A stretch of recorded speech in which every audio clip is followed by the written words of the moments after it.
This organization is based on the necessities of a post-traumatic stress disorder treatment on behalf of war vets. Not that I myself am a war vet. However, a man that I held in the highest regard, and still do to this day, was a war vet. In 1974, this gentleman, who was a frontline medic during the D-Day invasion and throughout the European campaign, told me that marijuana was medicine, and that he had used marijuana to maintain a sense of stability in his thinking during complete and chaotic circumstances. He claimed that it helped calm him and allowed him the ability to focus on the task at hand, which was saving the lives of others in the most extreme conditions. It was on this day that this man, my grandfather, explained that marijuana prohibition was a big lie. Yes! And that he, in the position of marijuana, had actually been medicine prior to prohibition. You bet. My next personal experience involving marijuana as medicine was in 1986, during my mother's final days battling cancer. In this instance, marijuana was used illegally as a medicine to combat nausea.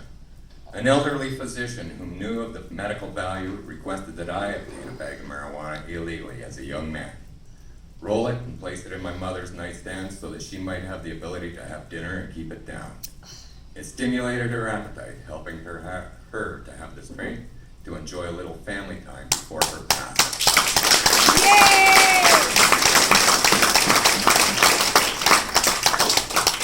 It's obvious that in many instances, the position of the political powers that be are not in favor of research funding or extending the use of laboratory facilities such as those found in universities and colleges.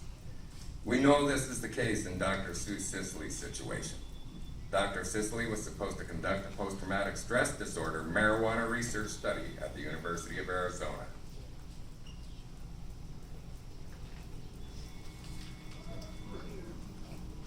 However, due to political wrangling, the university terminated her research. Boo! Dr. Sisley Shame! has stated many times that her research was terminated there after politicians pressured the University of Arizona to do so. As a man that suffers from post-traumatic stress disorder myself, it is clear to me that this illness is truly debilitating both mentally and physically. Now, I'd like to alliterate a little bit here. For over 3 months, I camped at a hospital here in this city while my daughter was on life support. The man that did that to my little girl got 6 months in jail, and I'll be damned if anybody's gonna go to jail for growing and smoking You their tell own him, medicine. Michael! And I'm calling out Chief Harper here tonight, and the rest of the political parties. This has got to end. Mandatory minimums should not exist in this nation. We're too well educated to stand here and let that happen. Shame on this government! Today, in this nation, as a medical marijuana patient, I question our federal government and the Minister of Health. Will they do the right thing? Will they fund the necessary research needed to unleash the healing properties of this plant? Yes!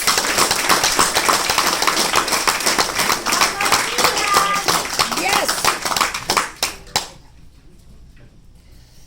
Will they come forward and expand the medical marijuana program to all those that could benefit significantly by having access to this medicine? Living with an illness is a challenge all of its own. There are times when the emotions of terror, rage, and out of control aggression lead to undesirable circumstances and quality of life. When one finds himself in this position, often it leads to the inability to maintain a job or function as a useful member of society. Once again, I call out the Canadian federal government and the Minister of Health to end its callous point of view pertaining to marijuana as medicine, for it is truly one of the cleanest, safest natural medicines known to all humanity. Shame on this government! Knowing what I know, and knowing the destructive nature of many of today's pharmaceuticals firsthand via my own personal experiences with prescribed toxic medications, in my most humble opinion, marijuana is one of the safest and reliable treatments for many of today's complicated and severe illnesses. Yes! Marijuana as medicine is not going away, nor should we as a civilization try to rid ourselves of it. Humanity must be permitted to prosper medically as we gain intelligence pertaining to the vast properties of this plant. We know it is safe and clean and natural. We know it's an alternative to many pharmaceuticals, Yes. many of which are used to treat post-traumatic stress disorder. Yes.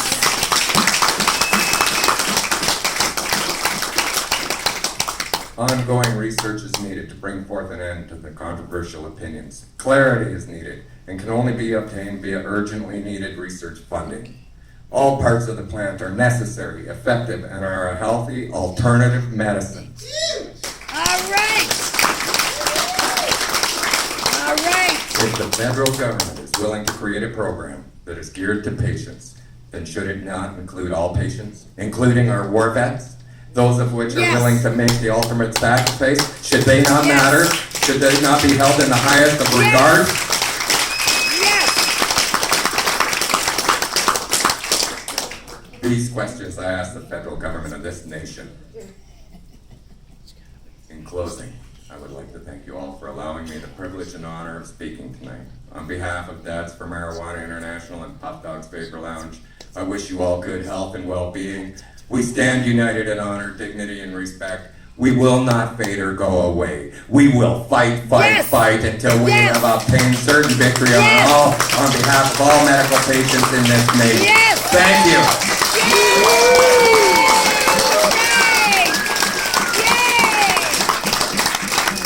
Thank you, Michael. Okay, now we're gonna have Justin Lois come up. He Yay. represents